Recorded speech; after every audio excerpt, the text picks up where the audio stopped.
I think that the most simple reform would be creating an immigration czar position that coordinates between the different agencies. Department of Labor, Department of State, DHS, they are doing repetitive things they don't need to be doing. There's duplication of their authorities. There are conflicts between these agencies, and having that, I think, would be a starting point. And maybe that is something realistic that we could look for. Welcome to another episode of Immigration and Mobility Decoded, a podcast about business immigration and global mobility. I am Eric, and joining me, as always, is my co host, Finn. Finn, how's it going? Good, Eric. How we doing today? Doing great, doing great. Have you made the migration over to Instagram's threads yet? No, not quite yet. I'm holding out to see whatever happens with this battle of the industrial tech titans. Right, right. Yeah. I'm gonna wait until the cage match is over before I choose which platform to use. I've been seeing some good stuff that this is probably, maybe the cage match re-envisioned and so far it seems like I think I just saw that they got 100 million signups and I know you're a big Twitter guy, so I don't blame you for kind of seeing which one is which right now, which one to go to. I'm only a Twitter guy because that's where the people who I like to follow are and need to follow are. But I have no alliance, no allegiance towards the platform itself. Yeah. Nice, nice. Well, one of the I think one of the for today's conversations, and just want to have you tease the episode a little bit, but your conversation that will be playing in a bit is with Sam Peak. Yeah.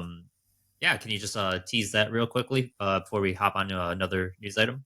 Yeah, so Sam and I chatted a couple weeks ago. Sam is policy analyst at Americans for Prosperity, but he focuses mainly on immigration and a lot of employment based immigration stuff, specifically economic immigration.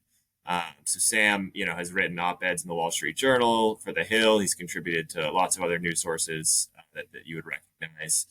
His area of focus, again, on the employment-based immigration side, stems from high skilled to low skilled. He is, previous years has done a deep dive on the H2 visa programs, H2A for agricultural workers, H2B. You'll hear a little bit about that in our conversation.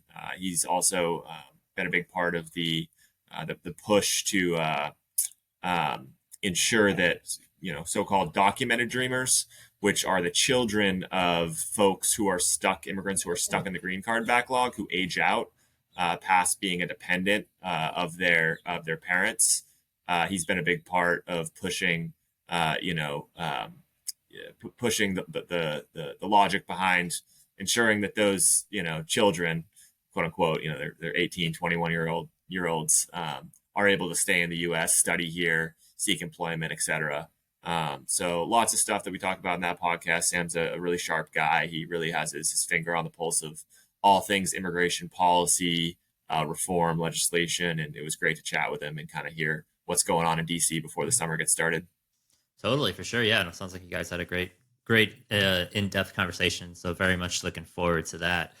And then Finn, before we get to there, I did want to kind of pick your brain a little bit on some recent immigration news and with our neighbors up north in Canada.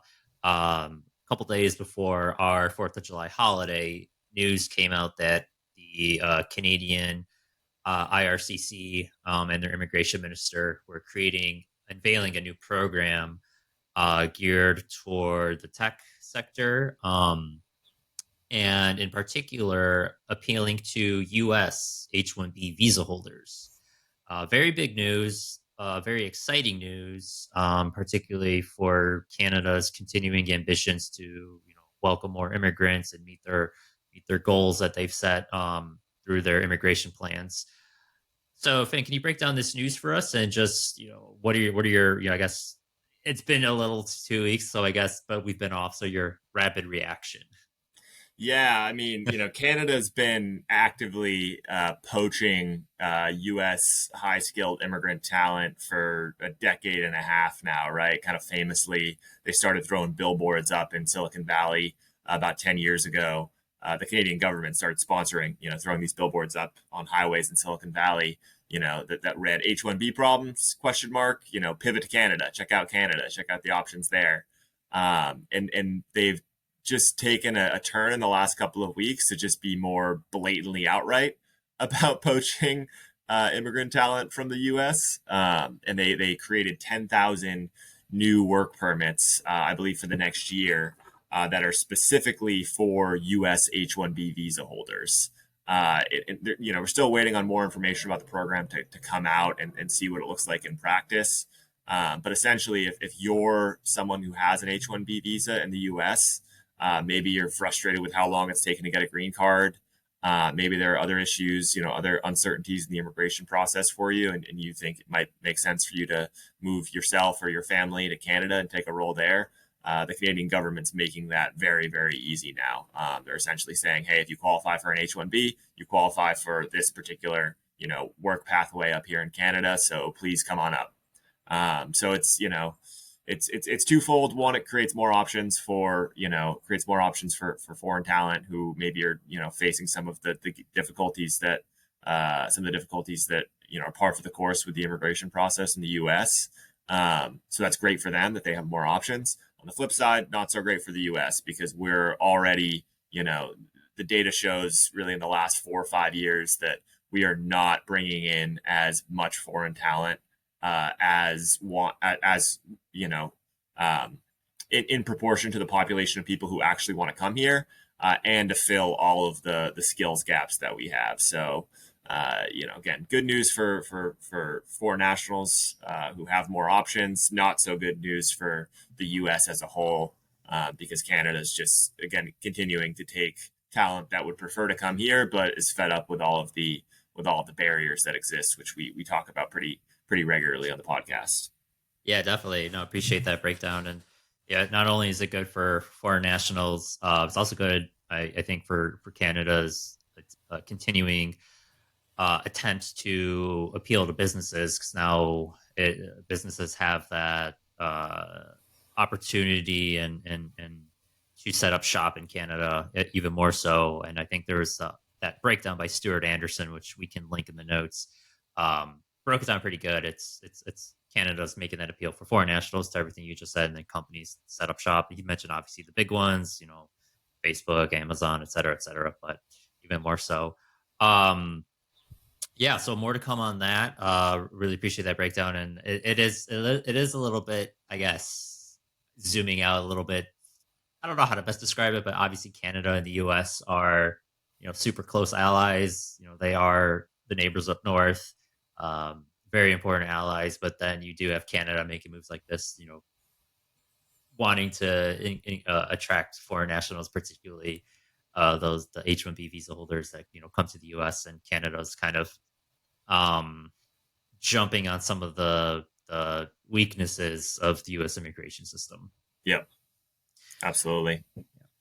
So awesome. Yeah, I think that is a perfect segue, Finn, to your conversation with Sam Peak.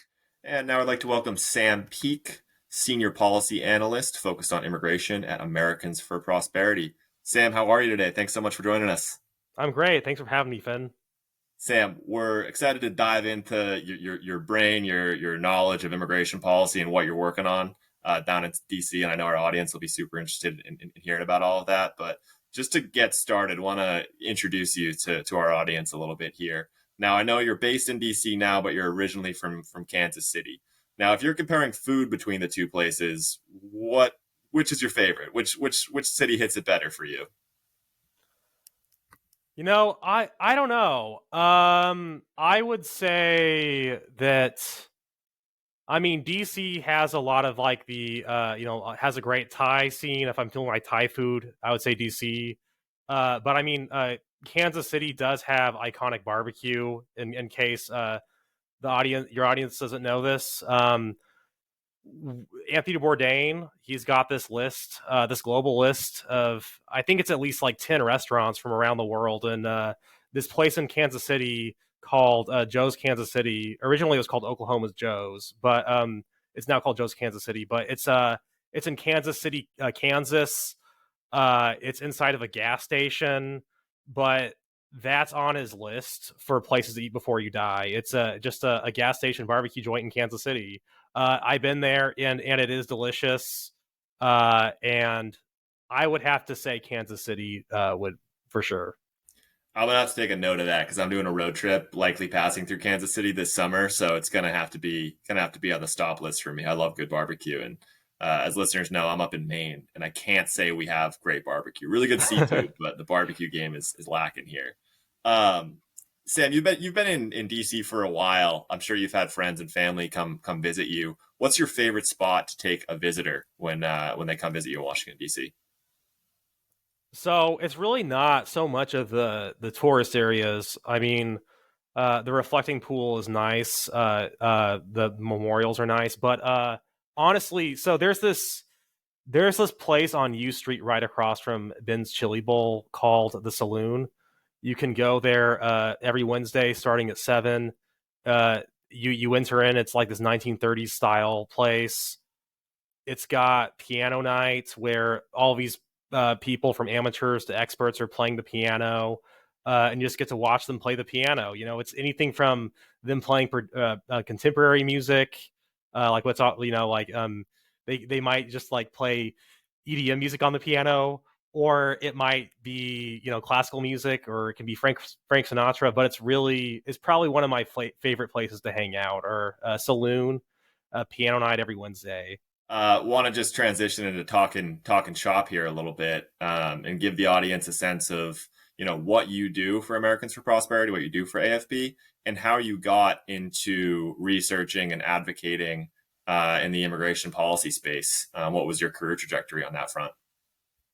I mean, I started out not doing any immigration related work. I was trying to do something that I thought was practical. I was actually wanting to become a nurse at the time. I was going to school for healthcare administration, getting my master's degree in that. I was very interested in economics at the time too. I studied political science for my undergraduate. I didn't really ever get rid of that bug, and so I was still reading. And I came across the economics of immigration and how fascinating that was to me. I think that our intuitions are very much in that sort of zero sum mindset at first, where we think that, oh yeah, these people, if they fill up jobs, then that means there are fewer jobs for Americans. And then understanding that that's actually not true was just kind of a light bulb moment for me, that that it's incorrect to see people as just taking up space. We have to see them for what they create too. Maybe we're not primed to think that way about one another, but um, but that even when they're creating jobs because they're creating demand for more things to get done. But not only that, but they have new ideas. And that was sort of a light bulb moment for me. Is that people are a resource, and it's probably the world's most important resource. And I would say that sums up my philosophy in life, and that's why I'm invested in immigration, because I don't think that the majority of America, or really the rest of the world, see immigration that way. Yeah, no, I think that's a very astute observation about the impact immigration has on not just America but any society, and I imagine drives the motivation for the work that you do. Which, and again, I want to get into some of the specific issue areas that you focus on. But one question I have for you is: we're recording this in June. It's currently Immigrant Heritage Month, and I know you have worked directly with immigrants who have faced some of the challenges that the U.S. system unfortunately creates for folks going through that process. Um, do you have any, experiences from working with immigrants lately that really cemented that philosophy that you just laid out of, wow, like, you know, this is a net good for these are people who can come into the country or maybe who are already here and are already providing a net good, and we should be more welcoming to that. Yeah, when you're not as much into the issue, and when you're not interacting with the immigrant community, it's easy to sort of see immigration as kind of an abstract concept. It's easy to see it maybe even as unnatural. Some people like to frame immigration as a government program, and somehow without these government immigration programs, that immigration wouldn't exist. But getting to work alongside these people and what they're advocating for, you start to see all of these case studies that are kind of endless of just how natural and omnipresent immigration is, and how we really take for granted all of the people who are here on tenuous immigration statuses, and the pillars that they build for the community. One example is that I got to learn about this jeweler in Iowa who he makes his own jewelry from scratch. It's a very European thing to do. Not very many people do that in the United States anymore. They get their products from China, but people love his work. He sits down with his clients, and he modifies like the jewelry on his computer in real time, and they pick out what they want. And just these very unique ways that they're able to contribute. They're bringing they're bringing a context from their own cultures, and then coming to America, and then finding that that's not here in America, and then filling the void. There's also the fact that people who make the effort to move in the first place, just, I think that pre-selects for ambition. If you're willing to come here, I mean, not only does that show how exceptional America is as a country, but I think that it just naturally brings along exceptional people. And so it's pretty humbling to see, how one person who I know, he's a pharmacist, and he is one of the best. He's ranked as one of the best pharmacists for where he works. Yet he's also, doing full-time advocacy, and just the level of talent. I know a medical device manufacturer who also is involved in advocacy, and still being able to pursue her hobby in biomedical engineering. I mean, it's both a hobby and a career, right? But like, just seeing all of these people do so many different things. I mean, these are Renaissance people in a lot of ways, and so immigration, it's valuable. One, because they're people, and in people, in every person there's potential. But two, they offer diversity of thought and context, and that breeds innovation. When new ideas come together, you create something new, and that's sort of the way forward for progress. And then three, they're willing to come here in the first place, right? And that shows ambition.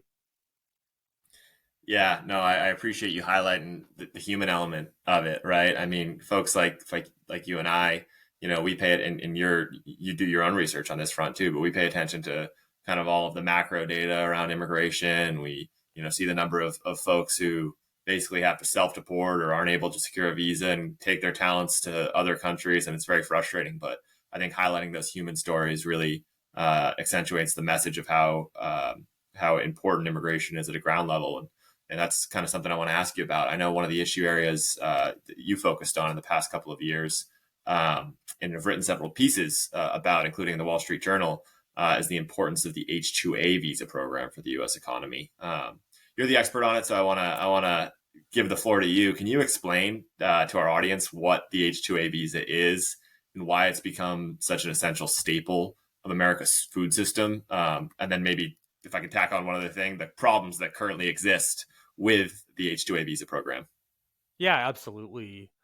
So the H-2A visa, it really is one of the most widely used work visa programs that does not require a college degree.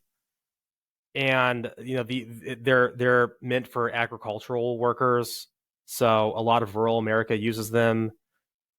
In order to use an H-2A visa, you have to first try to recruit an American to do the job. That's about a 60-day period, and you have to spend a lot of money on advertisements to do that. And you have to fill out all of this paperwork.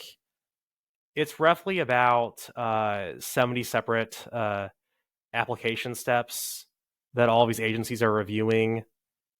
The State Department claims that it costs about $10,000 to bring over one H-2A worker.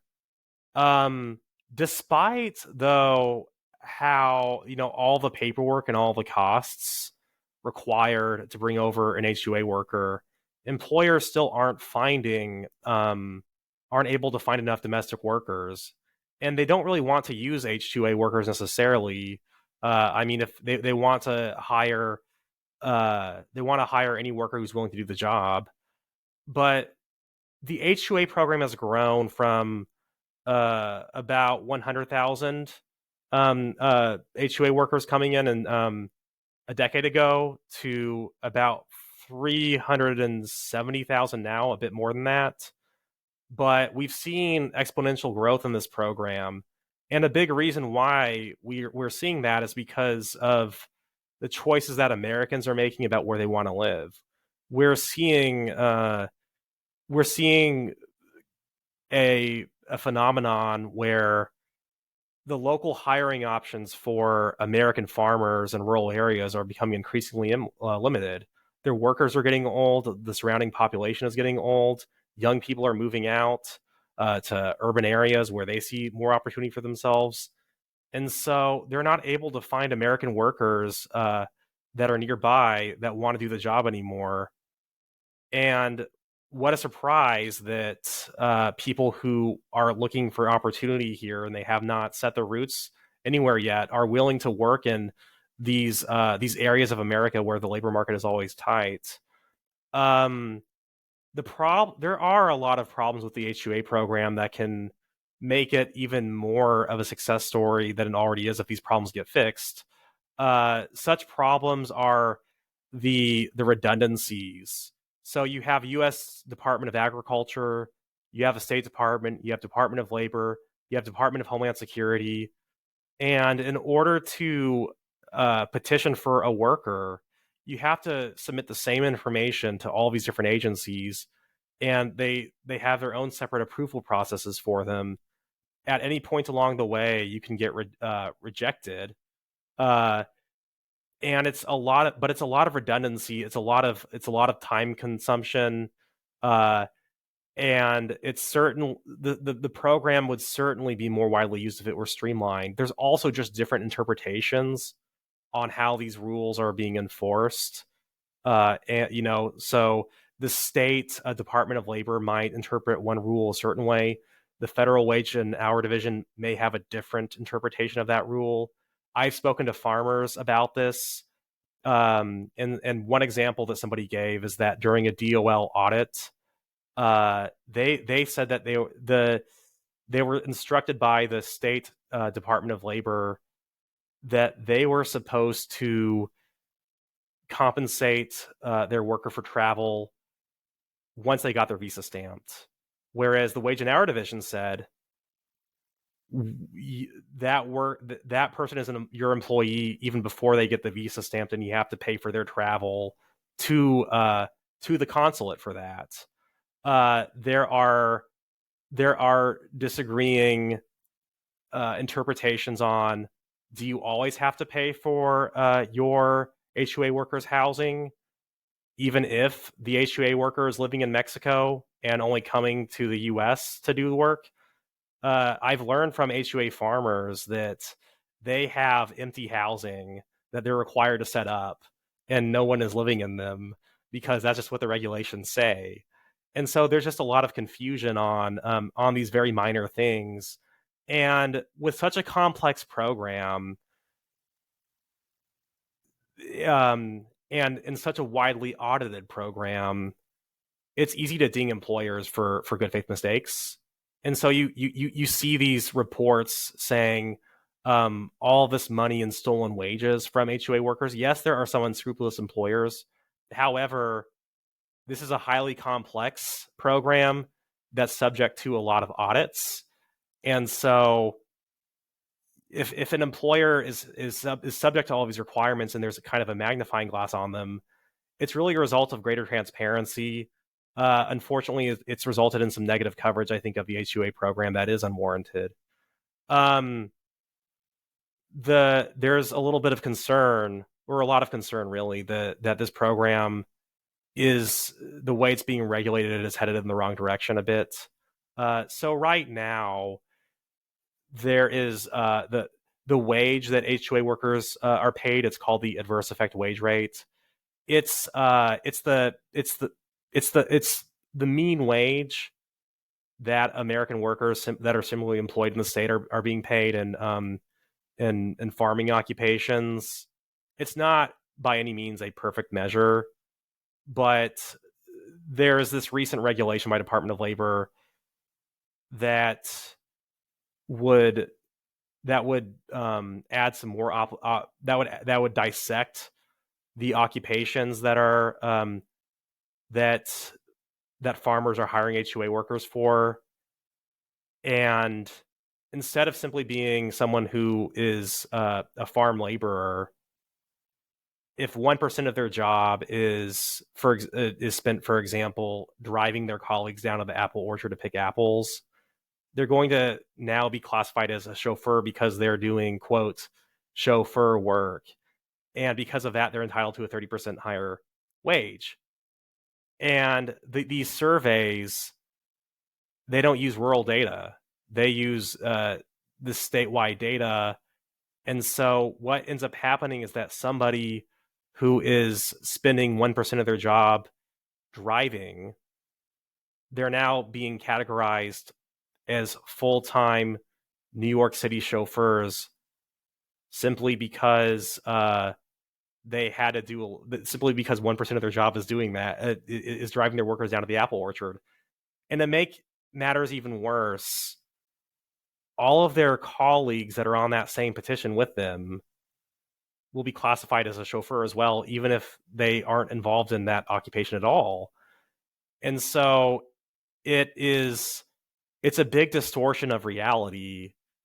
Obviously, we want workers to be paid as much as they can be paid, but you have to factor in different costs of living. You have to factor in what the farmer, him or herself, can afford, and all these other things. And so, this is kind of a one-size-fits-all solution, and this, quote, solution ends up being a problem for people. And there are ways to get around that, but those ways involve having to kind of finesse it by doing multiple petitions.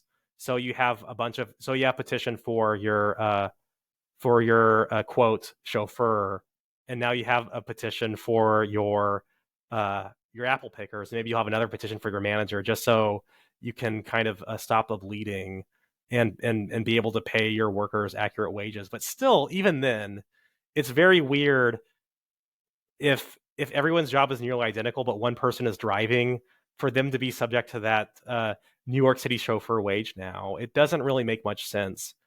And then finally, just the complexity of this. Some farmers I've spoken to have said that they're going to have to hire more HR professionals, more lawyers, accountants, just to be able to implement this rule. So I'm concerned about this. There's an effort to overturn the rule, led by folks such as Tim Scott on the Senate side, and Ralph Norman on the House side, and many people have signed on to it. There's also a bipartisan bill to overturn the rule by Tom Tillis and John Ossoff, and so hope is not lost. But I do think that we're headed in a negative direction under this regulatory environment.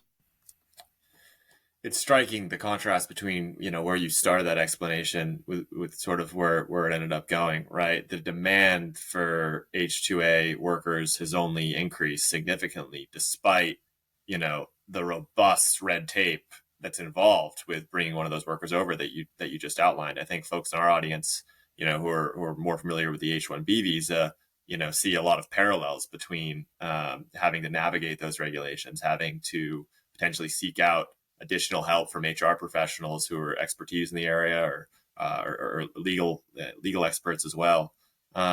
One, this isn't a direct solution, but I'm interested to get your thoughts on it. One, proposal that I know you've been a proponent of the creation and expansion of it, is the known employer pilot program, and how that might be a solution to streamline, and help some of these employers bring in these workers in a more efficient and hopefully, less uncomfortable fashion. Can you explain what that known employer pilot program is and sort of the progression of it and where it is today? Yeah, definitely. So the known employer pilot program was something that was launched in 2016 and it ended in 2020. But essentially, what it was, it's kind of like a TSA pre-check or a global entry for employers going through the visa petitioning process. If you're a repeat filer in the immigration system as an employer, then you should not have to have all of your information that determines your eligibility to sponsor somebody for a particular immigration benefit to be reassessed over and over again. And right, the justification for this program is that it saves employers time and money, and it conserves agency resources, and it's just something that we should have. But the way it was implemented was a bit troublesome. Only 7 employers had participated in the pilot. They were all fairly large employers too. It didn't seem like USCIS really took the program very seriously, given the way it was implemented. The program ended without explanation in 2020. USCIS months later posted an explanation for why it ended. They claimed it did not succeed in saving agency resources, and it in fact actually made it harder to use resources widely because of all of the resources and time that adjudicators needed to spend determining employer eligibility in the program for the first place. But upon the Freedom of Information Act request that Americans for Prosperity Foundation did with this program, we saw that it took roughly 6 months for these USCIS adjudicators to determine whether they were eligible or not. And despite this lengthy decision-making process, their explanation for ending the program was that it was so obvious that they were eligible in the first place that the pre-certifications did not speed up the adjudications of their petitions.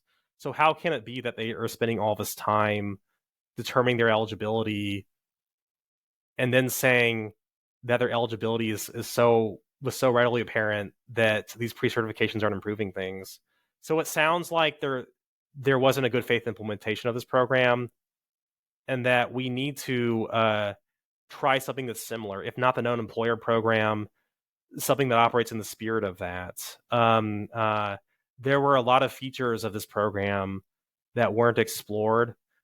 One example is the ability to pre-certify yourself for H-1B cap exempt status. So nonprofit research institutions and other academic institutions can qualify for the H-1B cap exemption. In the private sector, H-1Bs are capped at 85,000 per year, I believe.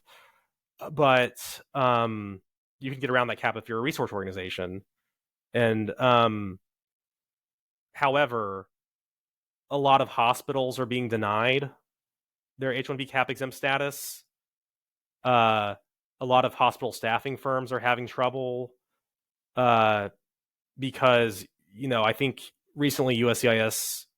somewhat recently, USCIS changed how the level of scrutiny needed to determine the qualifying relationship with an academic or research institution, and whether or not they're eligible. And so it used to be that a staffing firm could show on the website, hey, we have this school and hospital, they have a relationship with each other. And now USCIS is saying that this website is promotional material. What we really need is the actual contract. And it's a hassle for staffing firms who are third party. They're they're third parties, and now they're having to ask the hospital systems for these agreements. And risk-averse legal teams are very hesitant and confused about why they have to give up those documents. There's also, looking forward, the CHIPS and Science Act had established these regional innovation hubs for semiconductor production, and being able to have certainty that these regional hubs, which are going to be a hodgepodge of agencies and nonprofit institutions and private sectors all collaborating together, making sure that there is H-1B cap exempt eligibility for these hubs is also going to be important, and a known employer program can really facilitate that. There's also the enormous benefits that companies with fewer than 100 employees could experience from the pre-certifications of a known employer program. For example, if you're a large firm, you're able to prove your ability to pay the proffered wage that you're promising the employee simply by having your CFO write a letter to the agency. If you're a smaller company, you're going to have to submit dozens and dozens of tax returns, stock purchase agreements, a lot of information that the agency's already seen about you. It's 200 plus pages of information that's being re-reviewed over and over again. That's a waste, and small companies should be able to have an option like that to streamline the process for themselves. If you're a startup, being able to pre-certify your legitimacy. USCIS is not a fan of virtual offices, and if you've already filed petitions and you've already proven your legitimacy despite having a virtual office, that should be okay. You should be able to pre-certify your legitimacy there. There's just a lot of good that can be done with a program like this. I think that the pre-certifications can be expanded further for job job classifications, and determining that those job classifications align with the visa requirements that the employer is trying to hire them for. For example, if you're a large employer and you're sponsoring someone for an H-1B petition, you're not subject to that much scrutiny based off of your previous hiring and other factors to determine whether or not the requirements that you have for this job warrant an H-1B visa. If you're a smaller employer with, again, fewer than 100 employees generally, your lawyer is probably going to have to do a bunch of things like write a complexity letter showing just how complex this job is. Maybe throw in a lot of coding that the USCIS adjudicators don't quite understand, but saying, hey, this is a really complex job, and only a person with a master's in computer science can do this job. So here's this complexity letter to show them this. Or if you're hiring someone for an L1 position, you have to show all of these proof points that this person has the hiring and firing capabilities, or at least being able to show that they have the ability to deliver employee recommendations and consequences, and that they have some sort of authority over that. And so it's a lot of weird things they have to submit, like copies of meeting minutes, organizational charts, all of these internal documents that, again, the agency has already had, but they're just going to have to continue to keep giving them the same documents over and over again, and it piles up, and it wastes time, and it wastes costs, and this should be a really basic thing. I know other countries have similar programs, but I mean, this is just a basic way for us to move in the 21st century on immigration. Yeah, man. Early in my career, I was an immigration paralegal for a few years, and I spent a lot of time working with companies on drafting those L1A and L1B letters of support, and the level of detail that you have to include to, you know, just try to stave off a request for evidence from USCIS is quite insane. And then you mentioned this before, but there's different standards with different agencies, and there's different guidance, between Department of State and USCIS, and who's reviewing the petition and what they're looking for. And one thing I wanted to spotlight that you said earlier on was that Americans for Prosperity submitted a FOIA request, a Freedom of Information Act request to get more information on what happened in this pilot program. And I just want to spotlight to our audience that groups like AFP, we've talked to the folks at Niskanen on the podcast as well before, Cecilia Esterline over there. That work that you're doing when you're engaging these agencies and you're questioning their processes and you're trying to pull the curtain back on those processes is what causes these reforms that we've seen over the last couple of years, these positive reforms that USCIS ends up making. So the work you're doing is super, super important.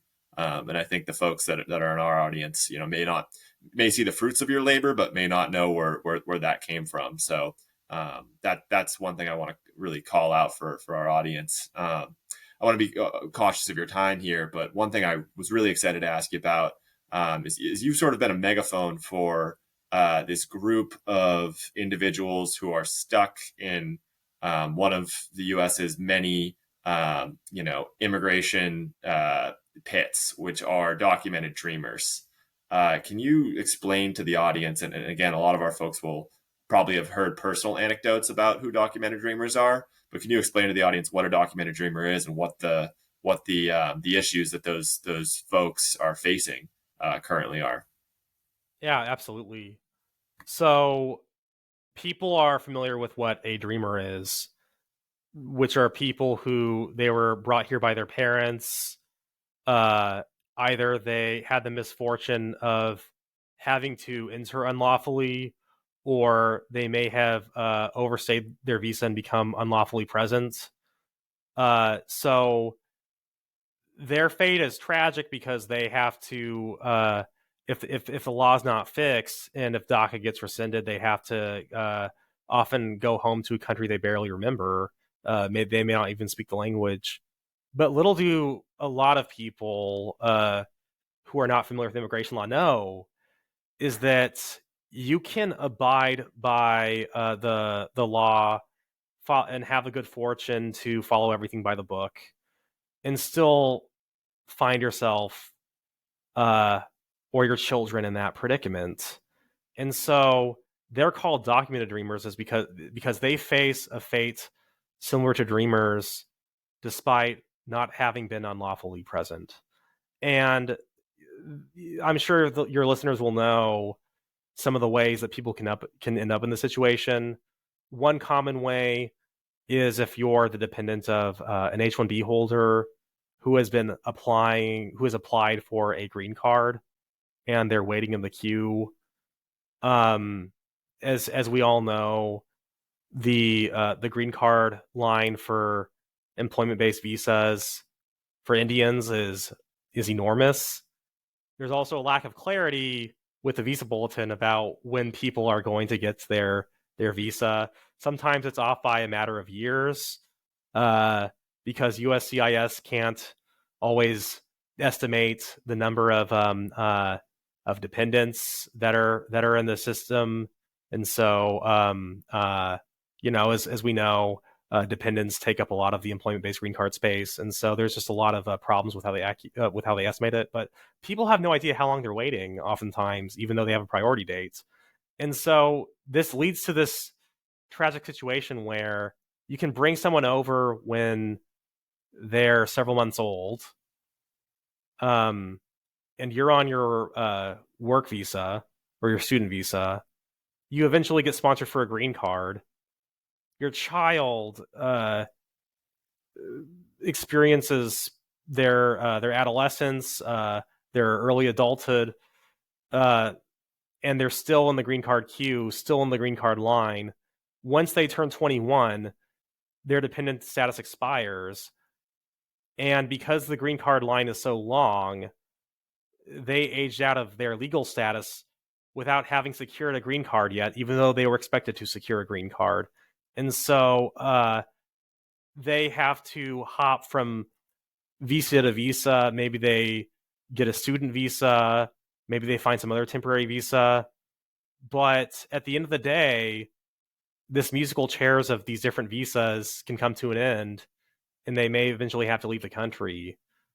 There is the H-1B lottery, which a lot of their parents have benefited from, and that's how they started their immigration journey in the U.S. Is a possibility for them. My understanding is that there's like a 15% chance of securing an H-1B visa through the H-1B lottery. Not to mention, you have to find an employer willing to sponsor to sponsor you and pay the thousands of dollars to sponsor you. You're fresh out of college, or maybe you have a few years of experience through the OPT program or whatever, but you're pretty green to the industry, right? And so the employer might not think it's worth it to go through the lottery and take a risk for you, and pay you this prevailing wage rate that is often near six figures, and so this lottery just does not cut it to allow people to remain in the U.S. And so that's one way. The other way that people end up in this predicament is maybe they came on an E2 visa, which it's an investor visa, as many of your listeners know. There's no pathway for these kinds of visas, really, no direct pathway to get a green card. You can start your business on an E2 visa, and it could be successful, but our immigration system doesn't really allow you to use your own enterprise to sponsor yourself and your family for a green card. There are some cases, if the government finds it in the national interest to do it, then that's another thing. They can qualify for the national interest waiver. But if you run a successful coffee shop, if you run a successful jewelry store, if you run a successful convenience store or a successful dairy farm, you don't have a clear pathway for you and your children to have a permanent place in this country. Yes, you as the business owner can renew your E2 status over and over again, but your kids, they age out, and their future is uncertain. And our immigration system is so complex that people don't really realize that they are in these predicaments until it's too late. There's this expectation that, yes, the immigration system is cumbersome, but if my kids work hard, then they can get through it. Unfortunately, it's a lot more complicated than that, and you don't realize that until the rubber meets the road, because no one is following these things so closely, and for good reason, because we all have lives to live. Yeah, no, it's incredibly frustrating. If you're an H-1B visa holder, and specifically if you're an Indian national, and you're here and you work hard and you get a green card sponsorship early on, from a company because they value you and they want you to stay and they want you to, have the chance to be a permanent resident here, and you have a daughter or son or child who's on, an H-4, you're just watching that visa bulletin move in the wrong direction for you, and you're just waiting in that backlog, and all of a sudden your daughter or your son is 18, 19, 21 years old, and then they may have to go, in order for them to stay, they may have to go through the same ringer that you had to go through, like going through the H-1B lottery potentially, like you mentioned, right, in order to stay here. So it's an incredibly frustrating happening that's going on that front. And paralleling, you mentioned earlier the demand has increased for H-2A visa holders. Our Envoy's Immigration Trends survey from a couple of months back found that employers are starting green card applications for their employees far sooner than ever before. It's about 40 to 50% of employers that we surveyed said they're starting green card applications immediately. 5, 6, 7 years ago, employers were usually waiting, about 3 years after an employee started to start that green card sponsorship process. And they're starting it sooner than ever before, despite all of the delays and the red tape and the uncertainty around it. So the demand to ensure a place for these hardworking people and their families in the U.S. And these employees is there. We've in this conversation we've outlined a lot of problems, obviously, in the immigration system, and you've touched on a couple of potential solutions. But I know you follow very closely what goes on Capitol Hill. There's been some buzz around some immigration legislation as of late in the last month or two. The Bipartisan Dignity Act, the America's Children's Act. I think I'm getting that correctly, which I believe AFP has endorsed. I'll leave this as kind of the final question, more open ended for you, right?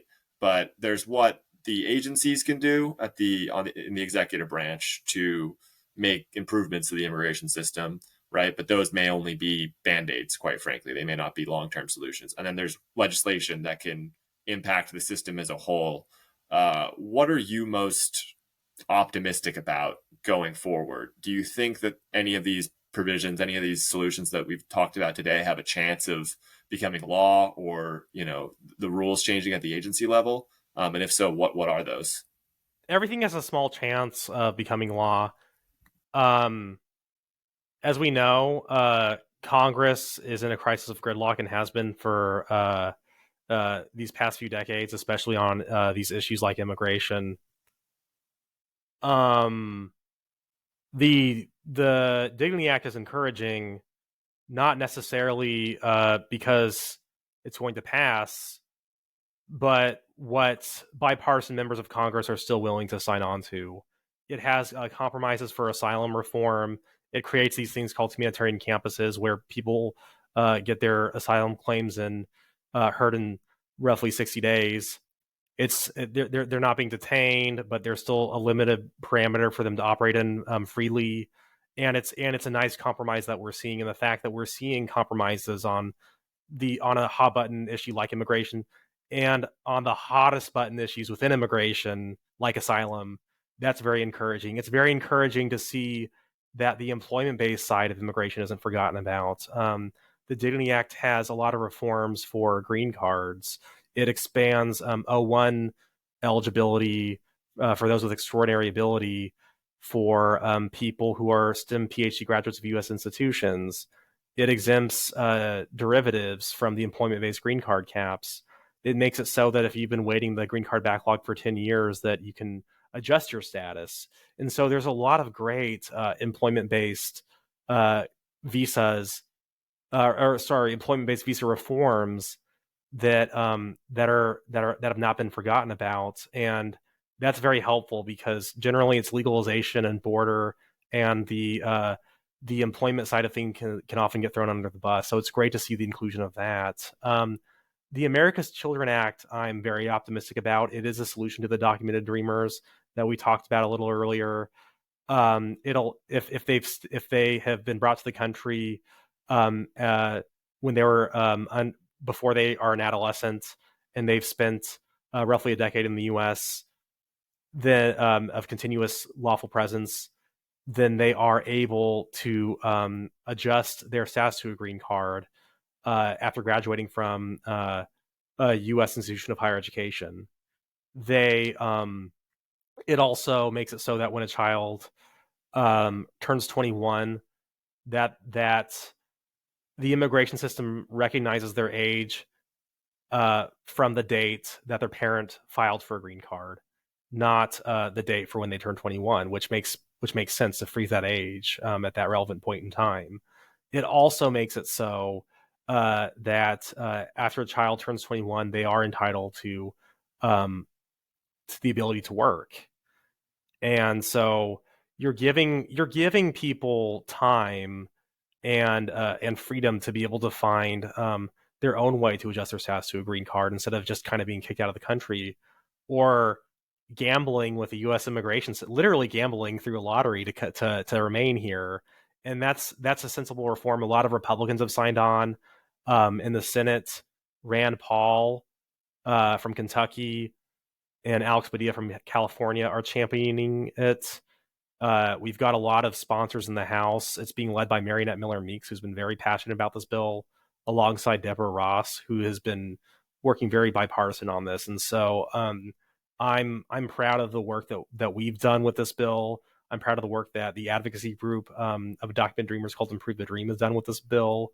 And I'm really optimistic to see a reform like this move forward. Well, Sam, I could pick your brain for several more hours, but I want to be aware of your time here. So, just any final thoughts that you wanted to share with the audience? Anything we didn't hit on, or and then also where can the audience follow you? I can speak from personal experience that you are a great follow on Twitter to keep up with all things immigration related. But anything else you wanted to plug? I think that the most simple reform would be creating an immigration czar position that coordinates between the different agencies. Department of Labor, Department of State, DHS, they are doing repetitive things they don't need to be doing. There's duplication of their authorities. There are conflicts between these agencies, and having that, I think, would be a starting point. And maybe that is something realistic that we could look for. That's also something in the Dignity Act. You can follow me on Twitter at Speak Samuel. Speak my if you guys don't know, it's a play on my name. My last name's Peak. First initial is S. Speak Samuel at Speak Samuel for Twitter. All right, man. Well, I hope we get the chance to have you on again soon. Obviously, the immigration space is both a slow-moving space and a fast-moving one. So we'd love to get your insights again and share them with our audience. Really appreciate you being here, Sam. And thanks so much. Thank you very much. Appreciate it. Hey, everyone. Thank you for tuning in to Immigration and Mobility Decoded. If you watched this video on YouTube and you enjoyed it, please hit the like button and consider subscribing to the Envoy Global YouTube channel for more content like this. Otherwise, please follow us on Apple, Spotify, or wherever you get your podcasts. Thanks, everyone.